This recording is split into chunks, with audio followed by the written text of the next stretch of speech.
Bonsoir, bienvenue à tous. La réforme, c'est le gros mot pour cette présidentielle. Mais à l'heure de la mise en œuvre des programmes, que se passera-t-il pour l'heureuse élite? Doit-il ou doit-elle s'attendre à une sorte de troisième tour social dans la rue? On va poser la question avec le patron d'un des principaux syndicats en France. Bonsoir Jean-Claude Maïs, secrétaire général de Force ouvrière. La CFDT reçoit demain trois des principaux candidats. Le MEDEF aussi les a tous invités. Vous comptez faire ce genre de rassemblement à Force ouvrière ou pas du tout? C'est pas du tout prévu et c'est pas notre façon de faire. On ira voir les candidats. On a déjà vu certains qui souhaiteront nous voir, mais on ne fait pas de grand-messe avec les candidats. On va parler des candidats les uns après les autres. Un petit point sur les intentions de vote ce soir avec nos intentions de vote quotidiennes sondées par l'IFOP pour CNews. Voilà, ça c'est le rapport de force. Vous savez pour qui vous allez voter? À titre personnel, d'abord je ne le dirai pas parce qu'en tant que... Mais vous le savez ou pas? J'ai encore des hésitations, pour être franc. Vous avez encore des hésitations à 40 jours du premier tour? Oui, mais je crois que je ne suis pas le seul. Je crois qu'il y a beaucoup de gens qui se posent la question aujourd'hui. Bon, mais c'est dû aussi, je pense, pour beaucoup de gens aujourd'hui, à la nature de cette campagne. On ne parle pas tellement des dossiers de fond, on parle plus d'autre chose. Donc, c'est une forme de, je l'ai dit plusieurs fois, mais une forme de déliquescence démocratique quand même, ce qui est inquiétant par ailleurs. Quel est le programme qui vous paraîtrait le moins éloigné des idées que vous vous faites du dialogue social et de ce qu'il faudrait faire? Je ne veux pas raisonner comme ça, si vous voulez. Nous, je rappelle que Force ouvrière ne donnera aucune consigne de vote formelle au premier comme au deuxième tour, quels que soient les candidats en présence. Ça ne nous empêchera pas de dire ce qu'on a à dire, bien entendu, en toute liberté, toute indépendance. Maintenant, nous sommes amenés à réagir, notamment sur les programmes de ce qu'on présente comme les principaux candidats, quand une des propositions nous apparaît effectivement dangereuse, ce que nous avons fait ces derniers temps et que nous continuerons à faire. Alors on va prendre les 5 premiers de ce sondage, ça bouge pas beaucoup maintenant depuis pas mal de temps, et puis vous allez nous dire ce que vous pensez du programme en termes économiques et social. Marine Le Pen, d'abord vous l'avez rencontrée, vous vous êtes parlé sur le programme? Non. Pas de prise de rendez-vous, elle essaie pas de vous contacter, vous non? Non, mais j'ai dit que je ne souhaitais pas la rencontrer. Donc, Pierre Gattaz va le faire, le MEDEF va le faire. Oui, que Pierre Gattaz le fasse. C'est pas bien? Ils font ce qu'ils veulent, c'est leur conception des choses, ça n'est pas la mienne. Mais si elle est présidente demain, comment vous faites alors pour on verra une chose à la fois. Moi j'ai l'habitude de dire, vous savez, l'expérience c'est une chose à la fois. Vous savez, donc non, moi j'ai dit clairement que je ne souhaitais pas. En tout cas, elle a évidemment un programme économique et social qui ne vous a pas échappé. Sur l'Europe, par exemple, elle estime que l'Europe provoque du dumping social. Est-ce que vous êtes d'accord avec cette... Oui, mais il n'y a pas qu'elle qui dit ça. Nous, il y avait longtemps qu'on dit ça. Vous savez, c'est à la fois un mélange de trois choses. C'est un mélange d'un État autoritaire et fort. Un deuxième aspect, c'est le nationalisme. Et troisième aspect, c'est le social. Personne n'est dupe de ce genre de choses. Maintenant, qu'il y ait du dumping social et fiscal, d'ailleurs, en Europe, les syndicats au niveau européen le dénoncent depuis pas mal de temps. On a même une déclaration commune de tous les syndicats européens qu'on a sur l'avenir de l'Europe qui précise clairement ce genre de choses. Et pour autant, vous dites, on ne veut quand même pas sortir de l'Europe. Ce qu'elle dit sur la sortie de l'Europe, c'est pas bien. C'est l'esprit même, on va prendre la directive des travailleurs détachés, c'est l'esprit même de l'Europe. L'idée de dire, on peut se déplacer, travailler dans un pays ou dans un autre, c'est l'esprit même de l'Europe. Et vous dites que vous ne voulez pas modifier ça? Non, je ne dis pas que je ne veux pas modifier ça. Mon organisation est européenne, sur l'idée européenne, mais nous sommes très critiques depuis des années sur la manière dont l'Europe se construit. Et le problème de la directive détachement et travailleurs détachés, ce n'est pas le problème de la libre circulation, c'est le problème que ces travailleurs sont utilisés pour faire du dumping social. Nous disons depuis longtemps que quelle que soit la nationalité, il y a un principe, c'est à travail égal, salaire égal. Donc ce principe doit être respecté. Alors il y a eu quelques améliorations, notamment en France ces derniers temps sur la directive détachement, mais il y a encore des problèmes. Mais vous savez très bien qu'il y a une dizaine de pays au niveau européen qui refusent une modification de cette directive. Mais il n'y a aucune raison pour qu'un travailleur roumain ou d'un autre pays européen n'ait pas les mêmes conditions de travail et de protection sociale qu'un travailleur français. Alors là-dessus, il y a plusieurs régions françaises de droite qui ont décidé d'adopter ce qu'on appelle la clause Molière. Qu'est-ce que c'est? Eh bien, c'est une forme de protectionnisme, c'est évident, mais au nom de la sécurité, c'est de dire on ne peut pas avoir un travailleur étranger sur un chantier qui ne comprend pas les ordres, les consignes de sécurité en français, et donc s'il ne parle pas assez bien le français, eh bien, on empêche de venir sur le chantier. Qu'est-ce que vous en pensez? Non, je pense que c'est une proposition électoraliste et démagogique. Pourquoi? Mais non, si elle c'est est efficace. Oui, mais attendez, c'est pas ça le problème. On voit bien que c'est du racolage d'une certaine manière, ou une tentative de racolage. Le problème n'est pas là.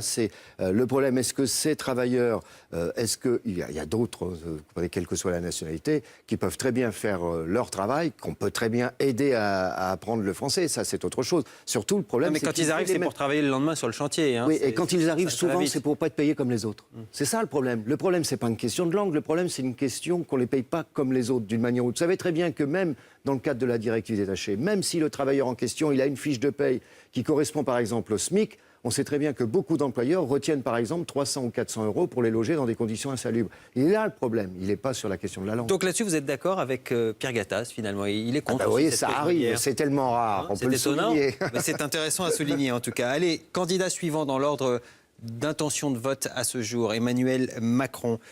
Il a conseillé évidemment François Hollande sur les questions économiques. Vous faites la différence entre les deux hommes sur ces sujets ou pas? Pour vous, c'est la même chose? Il a non seulement conseillé, il a fortement inspiré, notamment par exemple sur le pacte de responsabilité qui a été un tournant dans la politique économique de François Hollande et du gouvernement ces 4 dernières années. Il a pesé aussi en partie sur la loi travail.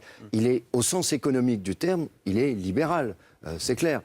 Donc on l'a rencontré. Moi, j'ai eu l'occasion de lui dire qu'il y a des points, on n'a pas tout discuté, mais il y a des points de désaccord sur l'assurance chômage, par exemple, sur les retraites. Ce sont des points forts de désaccord. C'est à côté ce qu'on appelle rapidement du libéralisme social ou du social-libéralisme. Ce sont des lignes rouges pour vous, les points que vous venez d'énoncer? Je lui ai dit que sur l'assurance chômage, c'était une erreur. De penser un seul instant, ce qui est une vision, selon moi, ou budgétaire ou technocratique, que l'État gère mieux que les interlocuteurs sociaux pour ce qu'on gère encore. Parce que je rappelle que Pôle emploi, qui gère Pôle emploi aujourd'hui? L'État.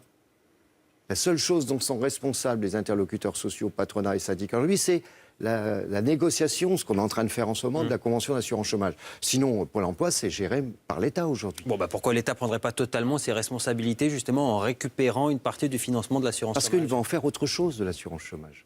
Il va en faire autre chose, il va en faire un système ouvert à toutes les catégories, on ne sait pas comment d'ailleurs. Ce ne serait plus un système d'assurance, mais en gros un genre de filet de sécurité minimum. Après, libre aux uns et aux autres de s'assurer comme ils le veulent. Est-ce qu'il n'est pas logique que... Pardon, mais pas le même système. Est-ce qu'il n'est pas logique que celui qui a la dette, puisque c'est l'État qui a la dette, qui est en charge de la dette, 30 milliards, est-ce que c'est pas logique, c'est l'État qui paye à la fin, que ce soit lui qui décide sur la réforme, notamment? Il ne paye pas la dette, l'État. Il garantit la dette, c'est autre chose. Oui. Attendez, c'est pas la même chose. À la fin des fins, on imagine bien que c'est ça qui non, se passe. Ça dépend. Voilà. Vous savez que s'il y a une autre politique économique, par exemple, si on a plus de croissance économique et que le chômage diminue sérieusement, la dette va très rapidement diminuer. Et je rappelle que à peu près la moitié de cette dette, c'est dû à l'État. C'est parce qu'il y a toute une série de dispositifs que l'État ne prend pas en charge et qu'il devrait prendre en charge. Donc tout ça, ça se discute. Mais il ne paye pas pour le moment, il garantit la dette. Mais c'est un principe philosophique presque dont vous parlez, c'est le paritarisme à la française, c'est ce que vous voulez sauver. Effectivement, ce que propose Emmanuel Macron, c'est peut-être la fin, en tout cas pour l'assurance chômage, de ce paritarisme-là. Quelle est l'idée derrière? L'idée est de dire au fond que vous seriez meilleur garant de l'intérêt général que l'État? En quoi, Jean-Claude Mailly? Moi, je ne parle pas d'intérêt général. C'est quoi on parle de l'intérêt général, c'est qu'on parle de la survie du système. Non, l'assurance chômage, c'est quoi? Bien compris. Non, attendez, attendez. Pourquoi l'assurance chômage a des difficultés? Parce qu'il y a des chômeurs, il ne faut pas se leurrer. S'il n'y avait pas de chômeurs, il n'y aurait pas de problème. D'accord, mais aujourd'hui, on en est là, et vous n'arrivez pas à la réformer. Vous n'arrivez pas à vous mettre d'accord, ça fait 3 ans que vous discutez. Vous avez encore une réunion mardi, c'est On aura encore, on verra, attendez, c'est pas fini les discussions. Moi, j'espère qu'on pourra arriver à un accord. On a un patronat très dur, au moins le MEDEF pour le moment. Bon. Mais ceci étant, l'assurance chômage, ça couvre qui? Ça couvre aujourd'hui les salariés. Le paritarisme, c'est quoi? C'est pas tout et n'importe quoi. Le paritarisme, c'est ce qui tourne autour du contrat de travail. C'est la formation professionnelle, c'est l'assurance chômage, c'est les retraites complémentaires. Ça a beaucoup diminué le champ du paritarisme ces dernières années. Au nom de quoi l'État se mêlerait de tout? Moi, je ne suis pas un étatiste à 100%. On n'est pas en Union soviétique. Parce qu'il y a des élus de la nation avec un programme et qu'à un moment donné, ils veulent l'appliquer. Ça s'appelle la démocratie, Jean-Claude Mailly aussi. Non, mais attendez, c'est pas parce que la démocratie, c'est pas non plus de tout gérer. On peut être un modèle collectiviste, on peut supprimer, nationaliser toutes les entreprises, tout nationaliser, on verra si l'État gère mieux. Moi, je ne suis pas au sens où l'État doit tout contrôler dans ce pays. Et je rappelle que le paritarisme, c'est aussi une école de responsabilité. Et pour les organisations syndicales, et pour les organisations patronales. Et j'attends qu'on me démontre que ça irait mieux. Alors on peut très bien dire, l'État peut très bien dire, attendez, j'oblige les chômeurs à travailler, comme si la plupart des chômeurs ne voulaient pas travailler, et puis je coupe l'indemnité. Ah, c'est très social ce genre de choses, je ne suis pas sûr que ça passera. Il a un calendrier, Emmanuel Macron, il vous en a parlé? Je n'ai pas le sentiment, en tous les cas, il ne nous a pas évoqué un calendrier comme M. Fillon a visiblement un calendrier. Pour le moment, je n'ai pas de précision sur le calendrier d'Emmanuel Macron au cas où. Quand c'est flou? Oui, je connais la vieille formule, quand c'est flou, il y a un loup. Vous êtes d'accord? Oui, mais est-ce que c'est Ou prêt est-ce ou que ça pas veut dire prêt? qu'éventuellement, il Je ne sais va pas le faire et c'est ce que Non, vous j'en dites sais aussi rien, franchement, je ne sais pas ça. Hein. Autant... En tout cas, il n'a pas de calendrier. En tout cas, il vous le j'ai donne pas de calendrier, j'ai pas de calendrier ferme en disant on va faire telle chose à telle époque. François Fillon vous donne son calendrier. C'est quoi? Il vous dit quoi? C'est les Gérard Larcher que nous avons rencontrés encore cet après-midi. J'ai rencontré Gérard Larcher cet après-midi. Dès le mois de juillet, le Parlement siégera. Avec juste une petite rupture au moment du 15 août. Ça veut dire que des choses vont se décider cet été, notamment deux choses, un collectif budgétaire sur les questions fiscales, et après, ou par une loi, ou par des ordonnances, ça c'est pas visiblement décidé, diverses dispositions qui vont poser problème, dont la question du recul de l'âge de la retraite, certaines dispositions sur le code du travail, etc., etc. Et après, à la rentrée, un autre dispositif, là, qui serait un dispositif qui respecterait la loi Larcher. Ça veut dire qu'on de dialogue social, on consulterait sur d'autres dispositifs tels que la pénibilité ou autre. Mais si je comprends bien, l'essentiel serait passé avant. Ça veut dire quoi? Ça veut dire que si François Fillon est président, vous êtes sur le pont cet été? J'ai déjà dit que moi j'ai demandé à mes amis au bureau confédéral de dire ne prenez pas de vacances qui ne seraient pas remboursables. Donc ça veut dire qu'il faut être prêt au cas où. Je ne dis pas que c'est pour mobiliser. Moi, une chose à la fois, vous savez, je suis prudent, on verra bien les choses, mais s'il y a des choses qui passent en force, par expérience, je sais qu'à un moment donné, ça génère des effets boomerang. À un moment donné, passer en force, c'est pas une solution. Pourquoi? Il faut respecter la consultation et le dialogue. Pourquoi vous l'avez toujours pas rencontré? C'est lui qui veut pas vous voir? Il n'a pas demandé à nous voir. Attendez, on rencontre Gérard Larcher, qui est rompu au dialogue social. Monsieur Larcher, il connaît bien les organisations syndicales et patronales. Il a été un bon ministre du Travail, donc c'est quelqu'un qui est rompu au dialogue social. Un mot sur l'affaire qui complique singulièrement sa campagne et la mise en examen d'hier. Écoutez, c'est pas parce qu'il est mis en examen qu'il peut pas être candidat. Moi, la seule chose que je relève, c'est qu'il a une contradiction de fond quand il dit si je suis mis en examen il y a quelque temps, je ne pourrais pas être candidat, et que mis en examen, il l'est quand même. Maintenant, c'est son problème. Quatrième candidat dans l'ordre des intentions de vote. Ce soir, je le précise encore, Benoît Hamon, le candidat du Parti socialiste. Vous avez toujours votre carte au Parti socialiste? Ouais. C'est votre candidat? Non, ça ne veut pas dire que c'est mon candidat. Non, ça veut pas Je dire vous pose la question pour savoir ça ne si veut vous pas dire considérez qu'il y a une évolution qui vous dérange. Non, ça ne veut pas. Non, mais je... même si lui ou un autre, en tant que secrétaire général de l'UEFO, je n'ai pas de candidat. Je rappelle qu'on ne donnera aucune consigne de vote. Je ne l'ai toujours pas rencontré. Parce que vous avez vu ce qui s'est passé hier, Manuel Valls qui refuse de le parrainer, le Parti socialiste qui semble se fragmenter, voire s'éparpiller, façon puzzle, dirait certains. De mon point de vue, l'un des problèmes de fond, c'est un affaiblissement des deux plus importants partis ces dernières années, qui est à la fois les Républicains d'un côté, le Parti socialiste, ceux qui faisaient l'alternance d'une manière ou d'une autre. On constate très bien, et les primaires y ont contribué selon moi, que ces deux partis sont affaiblis. Et c'est aussi inquiétant pour la démocratie. Les 32 heures qu'ils proposent en tant que patron de FO, ça vous intéresse? Non, c'est pas une revendication de l'organisation pour le moment. Comprenne bien, la réduction de la durée de travail, c'est une tendance historique. Ça reviendra un jour ou l'autre. Mais c'est pas une revendication prioritaire. Mais certains disent que c'est délirant. Vous êtes d'accord avec ça? C'est pas délirant, c'est pas ce que je dirais. Mais en tous les cas, c'est pas les revendications. Vous diriez quoi alors? Les salariés me parlent de quoi en ce moment? Ils me parlent de pouvoir d'achat. Ils parlent d'emploi, ils parlent de protection sociale, ils ne parlent pas de réduction de la durée du travail. Je vous pose la question différemment. Est-ce que ça vous paraît crédible, son programme? Vous qui après serez amené à faire les négociations sociales. On a émis des critiques, mais ça a bougé, mais je n'ai pas vu le détail, sur le revenu universel, par exemple. Et 32 heures, je le dis, ce n'est pas une revendication, il faut les 32 heures. Et le revenu universel, ça ne vous plaît pas non plus, cette idée-là? Ça a bougé pour le moment. Mais non, le revenu universel, c'est plus le cas aujourd'hui dans ces propositions, si j'ai bien compris, où on révolutionne la société, on fait autre chose, mais ça se fait pas, ça n'existe nulle part ailleurs aujourd'hui.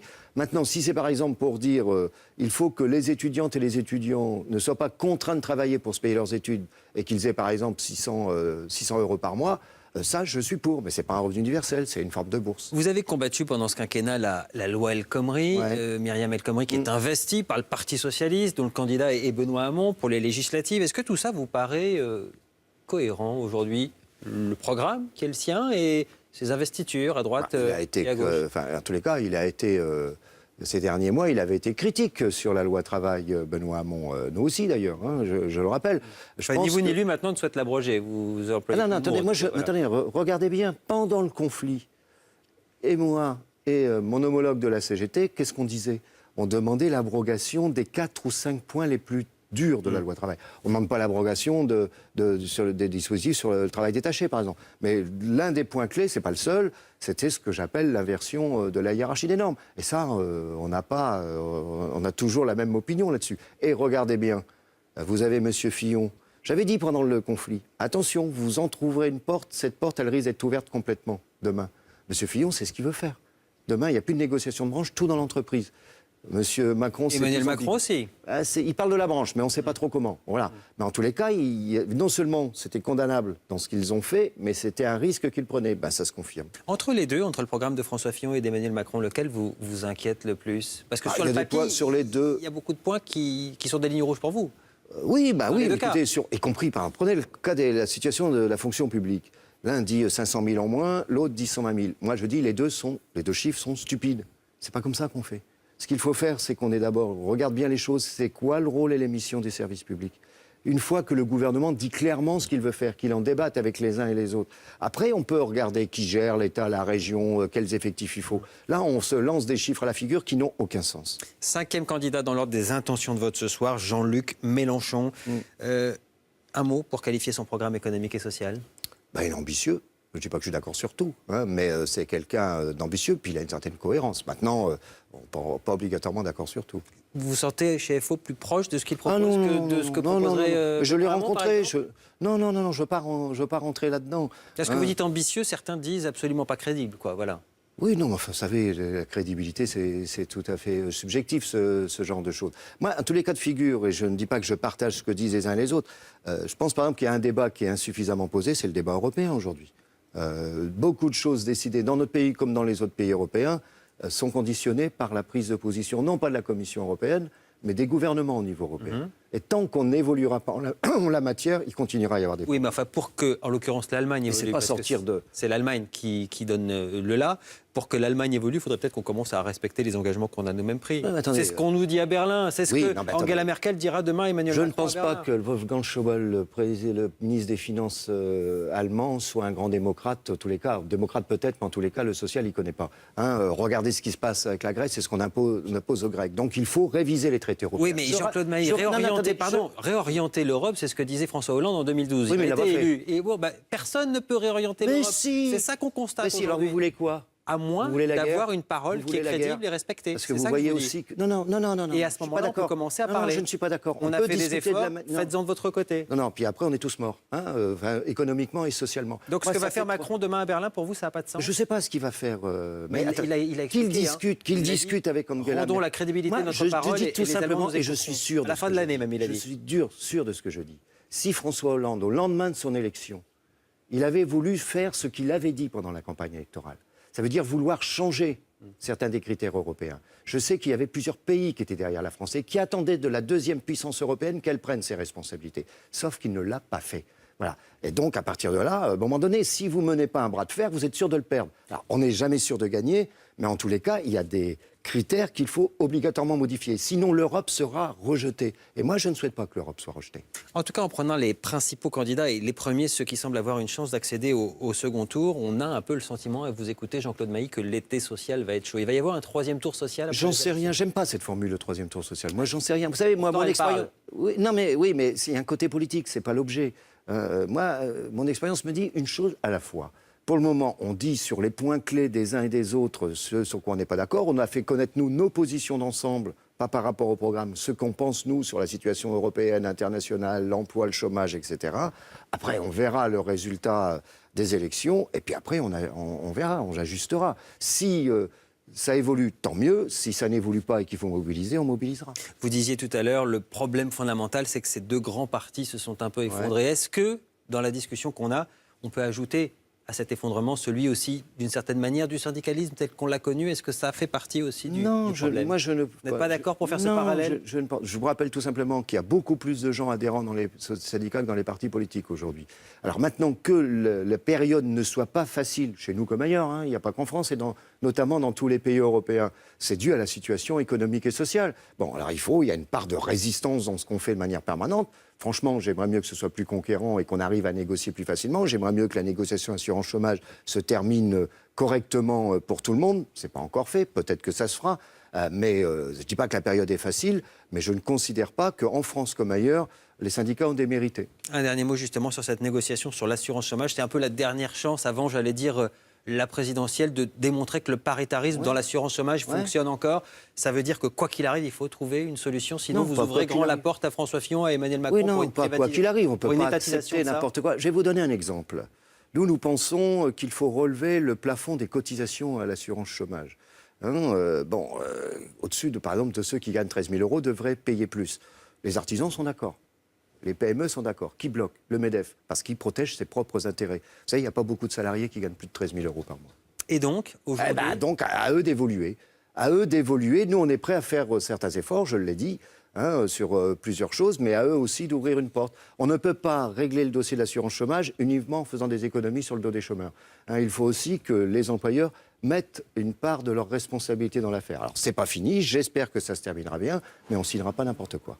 Une conclusion, un mot pour qualifier cette campagne, à vos yeux? Triste, et c'est pas seulement une question de tristesse, c'est inquiétant pour la démocratie.